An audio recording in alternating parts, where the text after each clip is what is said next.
मुक्ते, जाऊ दे त्याला. जाऊ दे म्हणजे कसा जाऊ देऊ?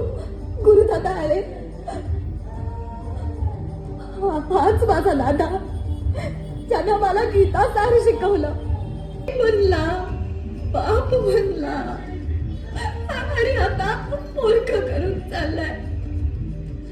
गुरुदादा अरे या सगुण रूपाचा त्याग तरी कसा करू नये मी? या सगुण रूपाचं दर्शन कसं त्यागू? थांबवणारे त्याला गुरुदादा. मुक्ते, अगं शोक कसला करतेस? तुझा हा ज्ञानादादा गेला नाही आणि तो कल्पांतापर्यंत कुठे जाणारही नाही. तो असेल कल्याणमयी पांडुरंगाच्या पावन नामात, माणसानं काळजापासून जपण्याच्या माणुसकीच्या संदेशात, अहमता खंडून समता वर्तवण्याच्या भावनेत आणि रंजल्या गांजलेल्यांना मायेचा आधार देणाऱ्या विश्वबंधुत्वाच्या सेवाभावी महामंत्रात. शरीर दृष्टिआड झालं तरी आत्मा अविनाशी आहे. उपजे ते नाशे, नाशे ते पुनरपी उपजे.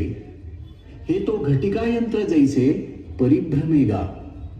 जे निर्माण होतं त्याचा नाश अटळ आहे, पण परस्परांना सहाय्य करीत, आपलेपणानं पोटाशी धरीत आणि दुःखितांचे अश्रू पुसत समाज मनाशी एकरूप होणारी माणसाच्या हृदयातली आत्मीयता अमर आहे.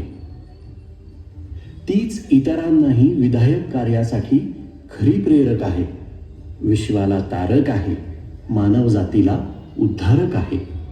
तोच मार्ग सर्वश्रेष्ठ, प्रत्येकासाठी आदर्श, सार्वत्रिक कल्याणाच्या विठ्ठलाच्या दिशेनं नेणारा. चला येतो मी. रामकृष्ण हरी. रामकृष्ण हरी.